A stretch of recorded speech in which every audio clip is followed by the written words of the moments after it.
저는 이제 우리가 지금 사는 시대가 중독의 시대라는 생각이 좀 들어요. 이 일상에 녹아 있으면서 굉장히 많이 이슈가 되고 있는 중독이 탕후루.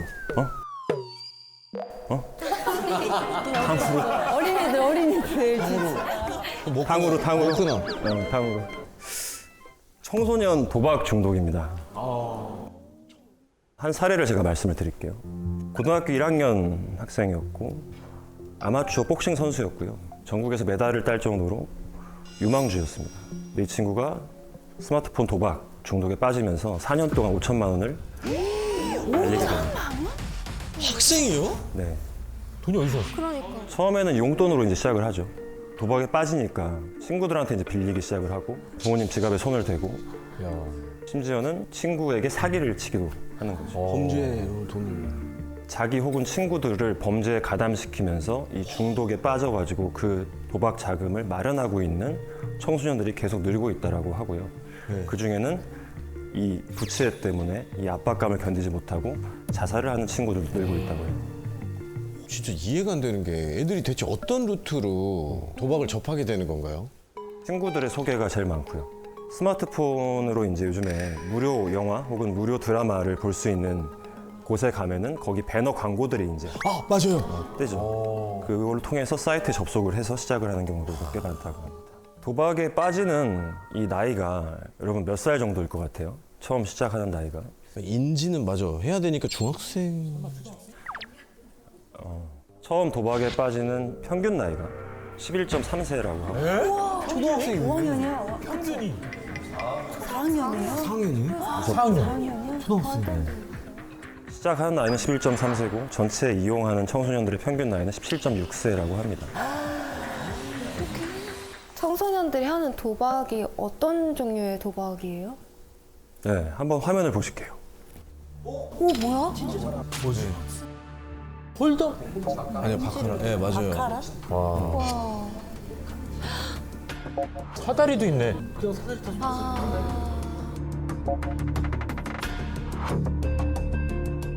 뭐야, 한두 가지가 아니네. 게임을 가장한 도박. 아, 1등 맞추기. 카드 게임, 일반적인 뭐 포카라든지 이런 것처럼 레이스가 길게 가져가는 그런 게임이 아니라 빨리 순식간에 결과가 나올 수 있는 그런 게임들에 이제 아이들이 중독이 되고 있는 건데 예측이 안 되는 뭔가 보상이 기대되거나 보상이 따라올 때 그리고 새로운 거를 할 때 그리고 금지된 거를 행할 때 도파민이 굉장히 많이 분비가 돼요. 그러면 도파민에 대해서 정확히 뭔지 알고 계십니까? 뇌에서 분비되는 호르몬 같은 건데. 맞습니다.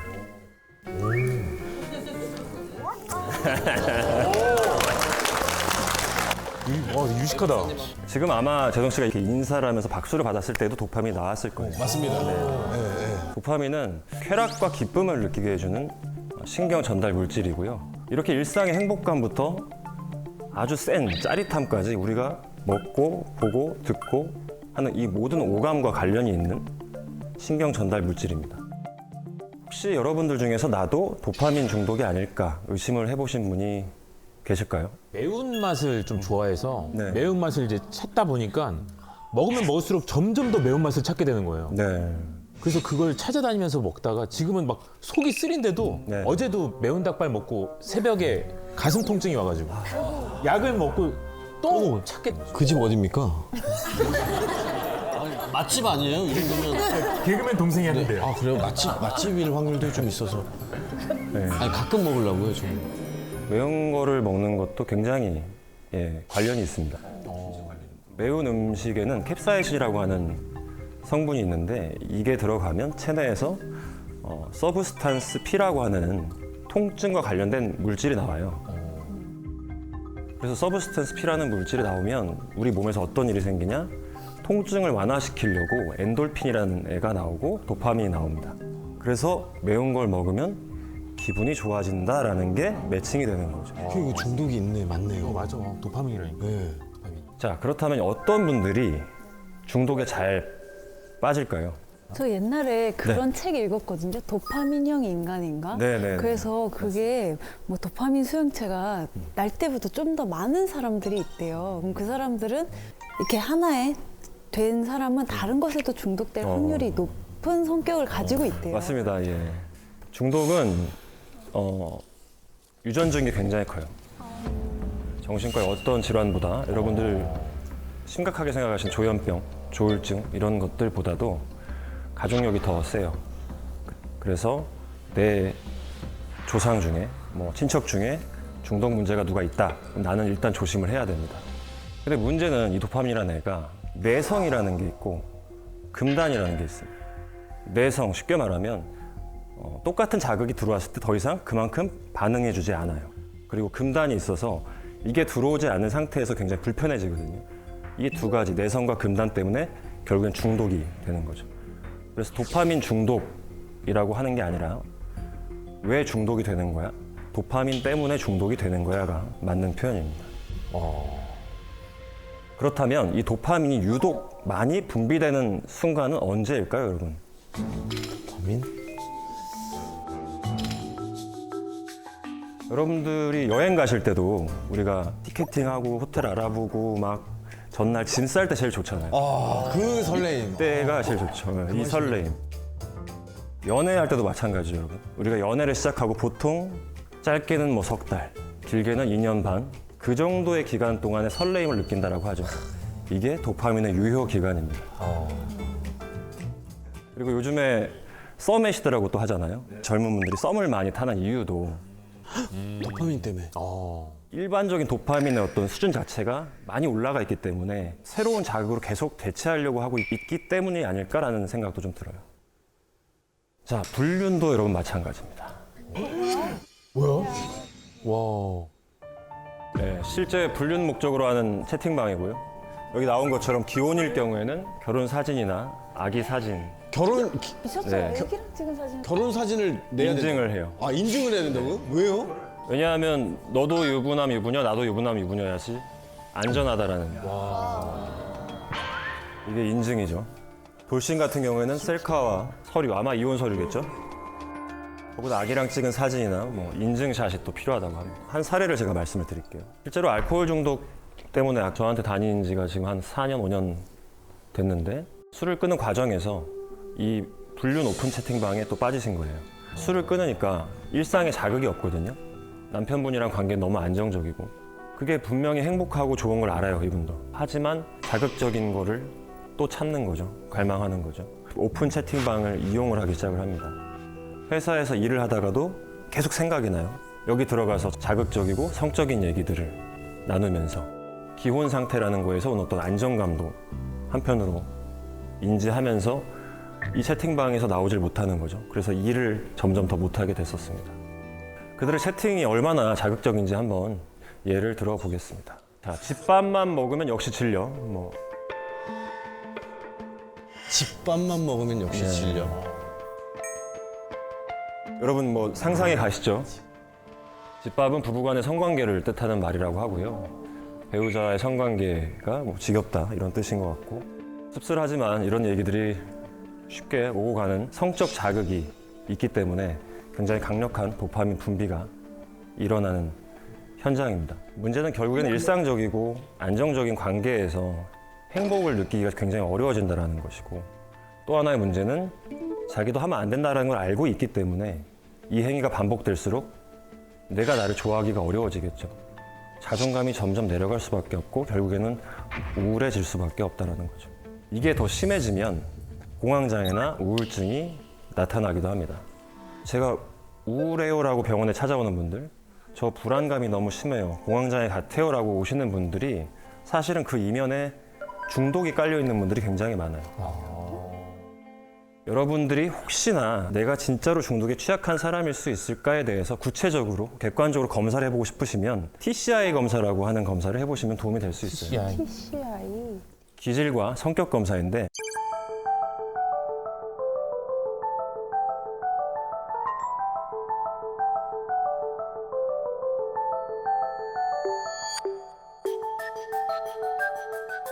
기질 중에서도 이 자극 추구가 높은 분들, 도전 정신이 강하다 이렇게 얘기할 수도 있고요. 충동성이 굉장히 강할 수도 있거든요. 그래서 자극 추구가 높고 위험 회피라는 거는 굉장히 신중한 성격을 얘기합니다. 이 위험의 피가 낮다라는 거는 뭔가를 도전하는 게 전혀 어렵지 않은 상태가 되는 거죠. 그다음에 인내심이라고 하는 거는 보상이 주어지지 않는 상태에서 얼마나 꾸준히 그 일을 할 수 있는가를 평가하는 항목인데 이 인내심이 낮을수록 즉각적인 보상이 있어야만 움직이니까 조금 더 우리가 중독에 취약한 사람으로 갈 수 있다. 그래서 자극추가 높고 위험의 피가 낮고 인내심이 낮으면 나 좀 조심해야 되는구나라고 생각을 하실 필요가 있을 것 같습니다. 자, 여러분들은 스마트폰을 하루에 몇 시간이나 사용하는지 알고 계신가요? 그래서 오늘 오신 분들의 스마트폰 사용 시간을 한번 체크를 해봤습니다.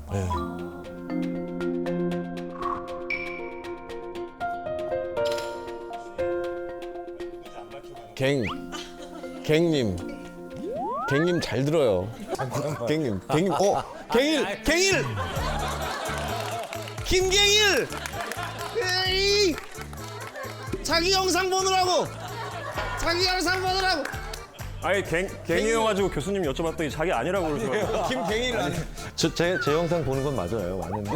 가끔씩 보는데. 아니에요? 네네. 저는 아닌데. 네. 누구신가요? 손 한번 들어주시죠. 갱. 진짜?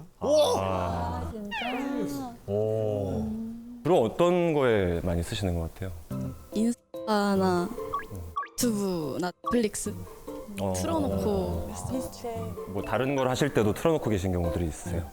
화장할 때도 그냥 틀어놓고 화장을 하거나 그냥 잘 때도 당연하게 보는 것 같아요. 오늘 잘 들으셔야 될 것 같아요. 자, 우리가 일상에 중독이 얼마나 퍼져 있는지 보여주는 그런 사례가 있습니다. 이분은 유튜브를 종일 봐서 고민이라는 분이었어요. 스마트폰을 쥐고 있지 않으면 불안한 거죠. 그리고 심지어 친구를 만나러 가는 중에도 약속 시간이 늦을 것 같으면 가서 충전을 맡기는데 이분은 집에 가서 보조 배터리를 다시 챙겨가지고 가는. 근데 대부분 나도 그렇지 그런데? 않아요? 그래요? 근데 밖에서 대부분 케이블 빌려가지고 이렇게 하지 올라가기가 너무 귀찮잖아요. 아, 귀찮아서. 네. 또 가는 중에 차를 돌리는 경우는 뭐 흔하진 않죠. 네, 보조 흔하지 배터리를 않죠. 구하러. 이분은 이게 문제야? 자기는 문제가 없다고 생각을 하다가 친구가 야 약속 시간에 왜 늦어? 그것 때문에 늦는 게 말이 돼? 이제 이러니까 이게 문제야? 그래? 하고 SNS 뭐 너튜브를 또 찾아봐요. 그걸 찾아보면서 다시 거기서 못 나오는 거죠 이제 또. 참 근데 이게 뭐 남의 일이 아닙니다 사실. 과거에는 알코올, 마약, 뭐 니코틴, 카페인 일상에서는 흔하게 이런 물질 중독이 주요 이슈였다면 최근에는 아까 말씀드린 대로 스마트폰 중에서도 SNS 중에서도 쇼폼이 큰 문제가 되고 있어요. 점점 더 짧고 강력한 영상이 나오는 플랫폼으로 바뀌고 있는 걸 여러분도 느끼고 계시죠? 네. 페이스북의 공동 창업자 션 파커라고 하는 사람이 있는데 이 사람이 무슨 얘기를 했냐. 우리는 인간이 중독될 수 있는 무언가를 만들고 있다는 사실을 알고 있었다.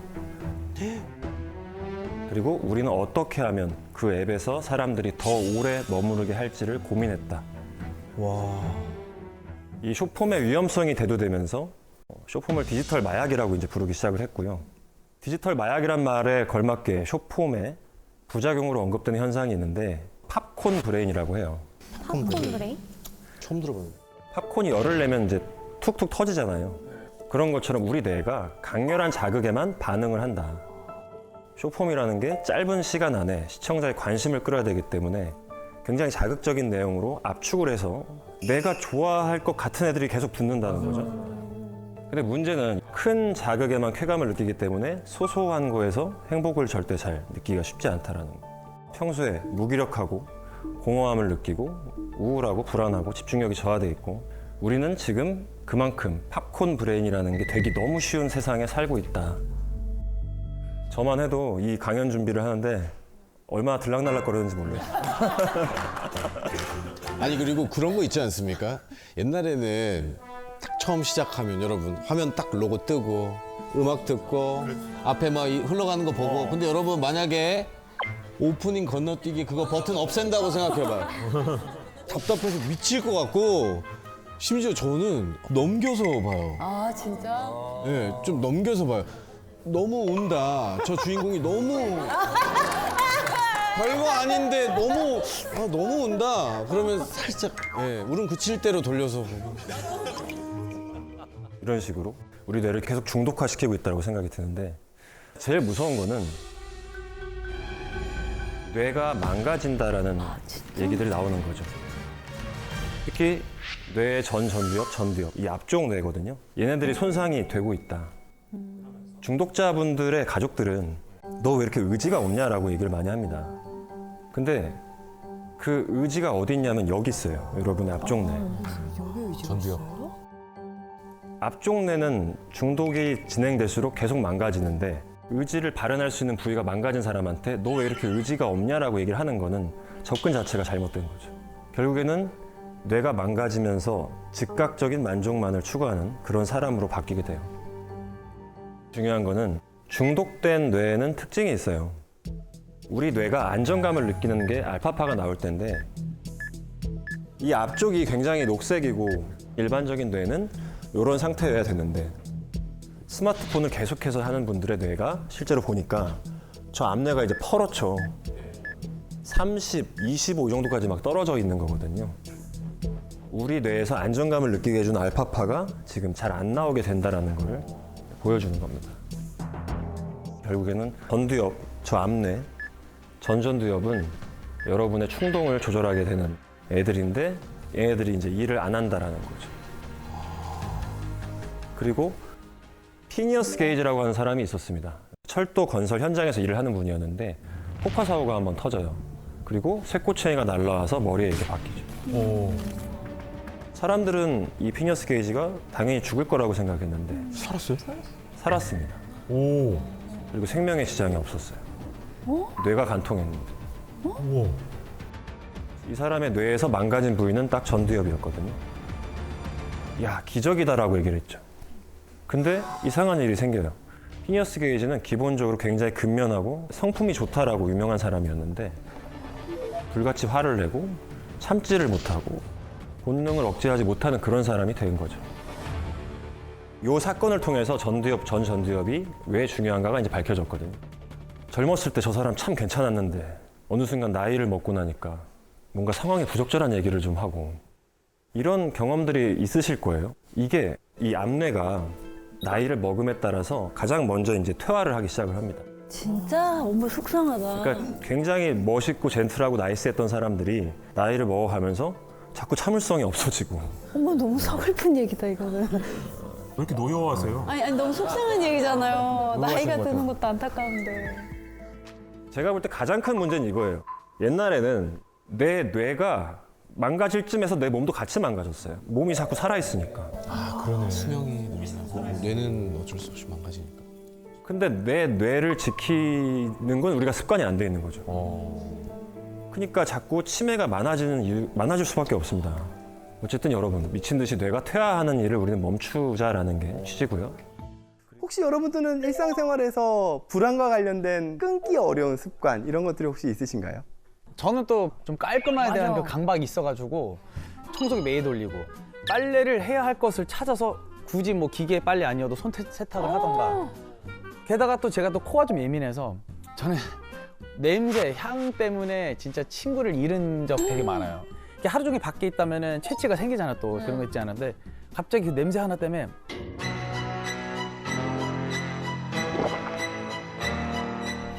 아 얘를 멀리하고 싶다라는 마음이 생겨요. 이거 좀 너무 센데요? 너무 센데? 나 오늘 괜찮죠? 쉽지 않은데 저 너무 불안해요 지금. 멀어질까 봐. 너무 불안해요 지금. 괜찮은데 향이 좋아요. 이게 어떤 거냐면요. 내 생각이 꽂힌 거예요. 네. 뭔가 이상한 냄새가 나는 것 같은데? 라는 생각을 딱 하는 순간 거기에 딱 꽂혀버리죠. 그러면 실제로 그런 냄새가 계속 나는 것 같아요. 뭔지 알겠다. 그래서 공황은 불안이 우리의 신체적인 증상에 영향을 미치는 거라면 강박은 불안이 생각에 영향을 미치는 거예요. 근데 이러한 강박증은 되게 엉뚱한 방향으로 튀어 올라오는 경우들도 있습니다. 예를 들어가지고 쓸데없는 물건을 과도하게 막 다 버리지 못하고 모으는 저장장애. 누구 집이야? 유나 집인가? 유나 집이야? 저 아는 너무 불안해. 저희 집 아닌데. 근데 이런 저장장애를 가지고 있는 유명인이 또 한 명 있습니다. 바로 팝 아트의 선구자라고 하는 앤디 워홀. 저장장애로 유명해요. 그분은 동화책, 뭐 유명인의 신발, 편지, 사진, 신문 기사 등등을 버리지 못하고 다 가지고 있어야 돼요. 내가 이게 언제 쓰여질지 모르지만 언젠가는 필요할 거라는 생각 때문에 버리지를 못하는 거예요. 그러다 보면 집안이 엉망이 되겠죠. 그러니까 그거를 주기적으로 한번 타임캡슐이라는 거에 담아요. 그래서 거기다가 다 저장해가지고는 보관을 따로 해놓는 거예요. 거의 돌아가실 때쯤 돼서 한 600개 정도의 타임캡슐이 있었대요. 근데 앤디 워홀 같은 경우에는 다만 본인의 그 작품 세계의 저장 강박을 예술적인 영역으로 승화시켰다라고도 볼 수 있죠. 그 밖에도 또 좀 독특한 강박증을 본다면 우리 몸에 뭔가 흠이 있을 것 같다라는 생각에 신체 이형 장애라는 게 있어요. 대표적인 게 이런 거예요. 양쪽 눈의 쌍꺼풀 모양이 달라요. 와.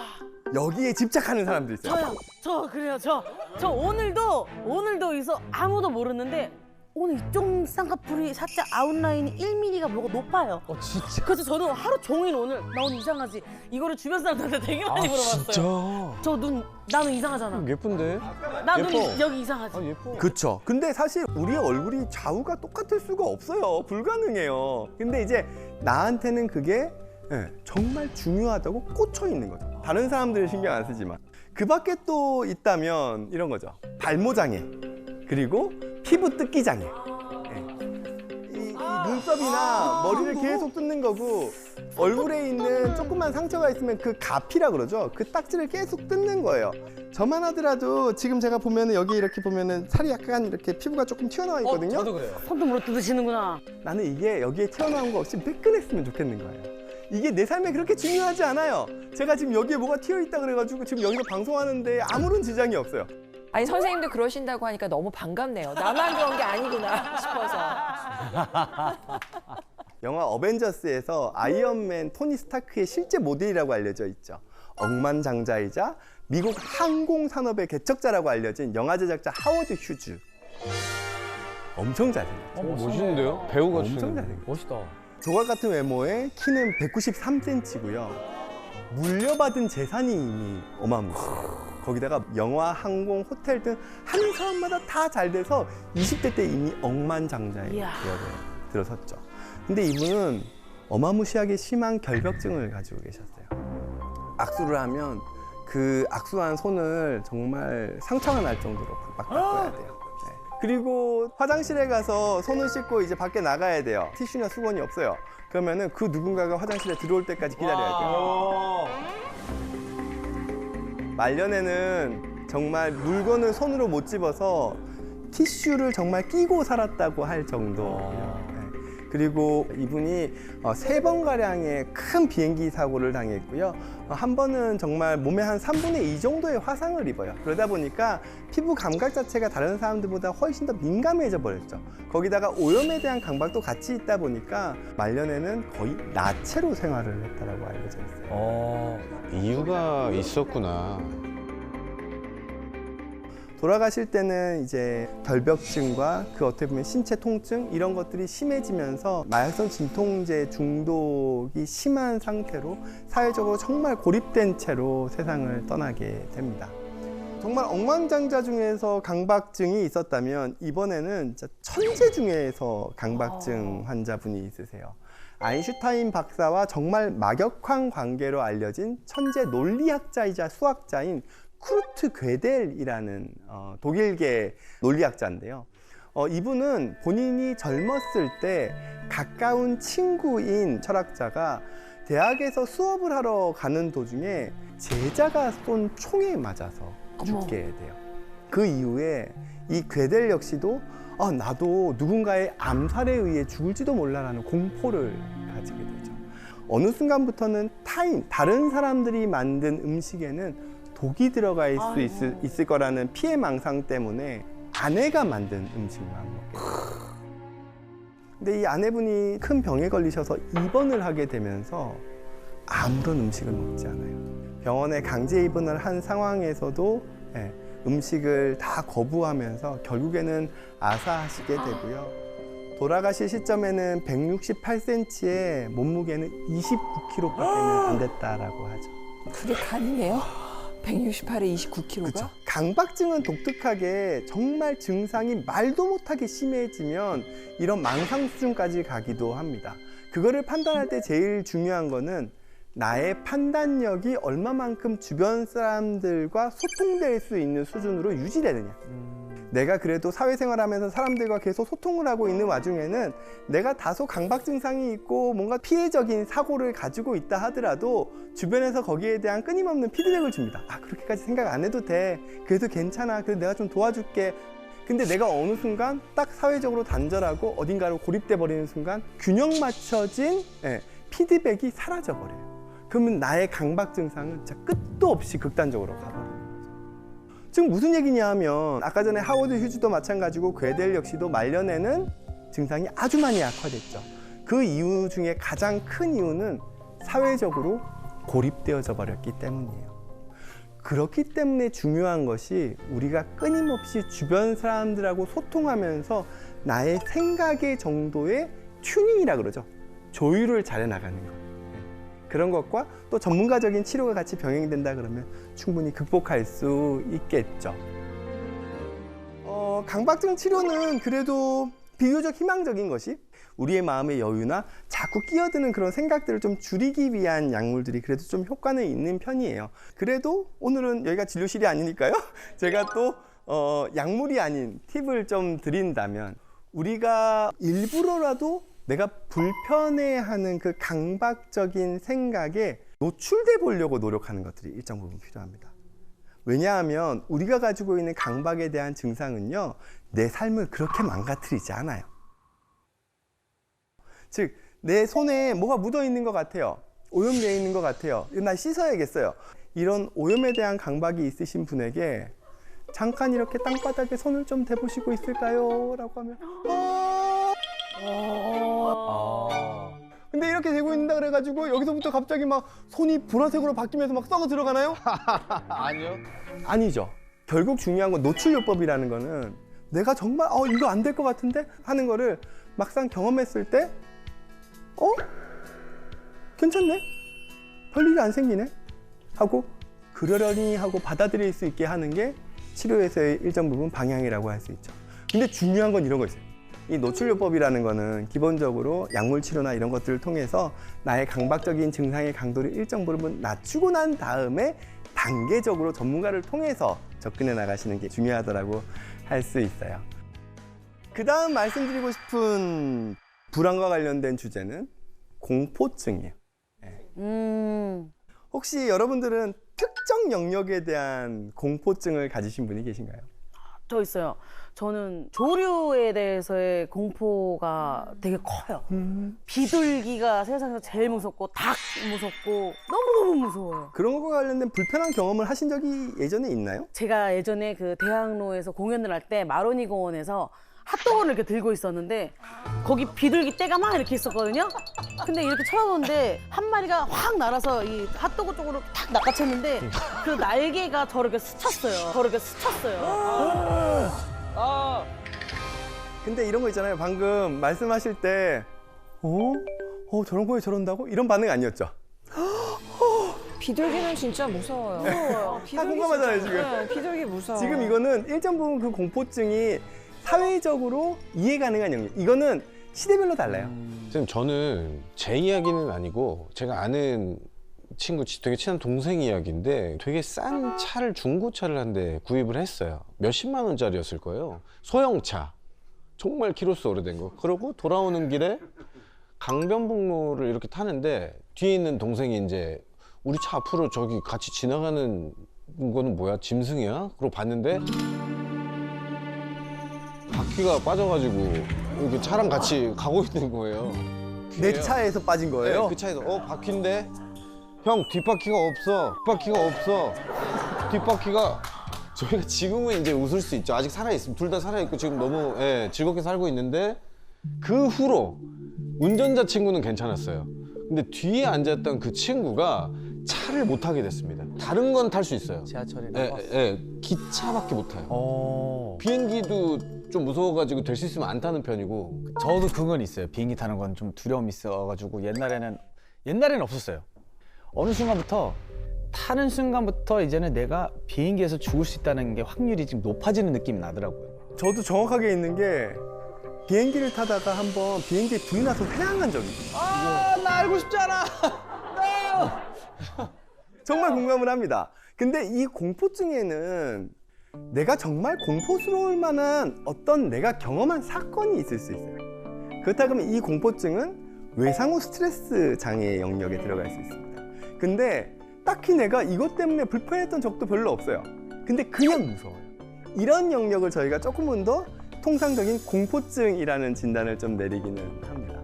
이 공포증에 의해서 공황장애나 강박장애가 또 유발되는 측면도 없지 않아 있을 수 있죠.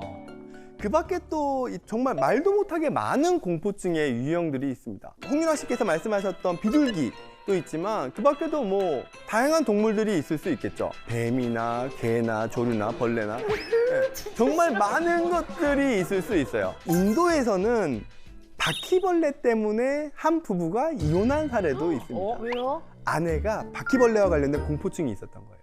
근데 결혼을 해서 집에 가서 뭐 집안일을 하다 보니까 부엌에서 갑자기 바퀴벌레가 나온 거죠. 으악! 하고 난 여기서 못 살겠어. 무서워서 못 살겠어. 해서 계속 이사를 다니고. 그렇게 18번을 이사를 다니고. 근데 어찌됐건 간에 남편은 정말 18번이나 이사를 다녔으니 얼마나 많은 노력을 한 거예요. 남편도 할 만큼 했네. 할 만큼 한 거죠. 그러면은 이 부부는 같이 못 살죠. 그리고 상황에 대한 공포증도 있을 수 있죠. 좁은 공간에 갇혔다거나 높은 공간에 있거나 치과와 관련된 부분이나 또 무서운 거 있죠. 혈액이나 주사나 그리고 선당 공포증이라 그래가지고 뾰족한 거에 대한 공포증도 있을 수 있습니다. 할리우드 배우인 카메론 디아즈는 문고리 공포증이 있었다고 해요. 또 다른 유명인 중에서 애플의 창업자인 스티브 잡스입니다. 스티븐 잡스는 버튼과 관련된 공포증이었어요. 동그란 버튼. 그래서 스티븐 잡스의 복장을 보면 한 번도 버튼 있는 옷을 보신 적이 별로 없으시죠? 맞네, 맨날 터틀넥 네. 입고 다니죠. 항상 터틀넥이나 티셔츠 같은 거를 입고 있었죠. 근데 이거에 의한 정말 대단한 결과물이 나오죠. 바로 아이폰의 버튼이 최소화돼 있죠. 그리고 결국에는 아이폰의 버튼은 없어지죠. 실제로 일본의 긴자에 있는 애플 스토어는 엘리베이터의 버튼이 없어요. 그럼 어떻게 올라가요? 그래서 엘리베이터가 모든 층마다 서요. 일종의 스티븐 잡스가 가지고 있는 버튼 공포증과 관련된 거를 이런 식으로 또 애플 스토어에서 극복한다는 거를 단편적으로 조금 보여주는 예라고도 할 수 있죠. 다양한 논란의 여진이 있어요. 이런 게 왜 생겼는지에 대한 거는요. 이게 한편으로는 우리가 가지고 있는 유전자에 의해서 생긴다는 얘기도 있어요. 동물원에 있는 원숭이는 뱀을 본 적이 없죠. 네. 근데 동물원에서 갓 태어난 원숭이에게 뱀의 영상을 보여주면 극도로 공포스러워요. 이거는 내가 유전자적으로 기억하는 거죠.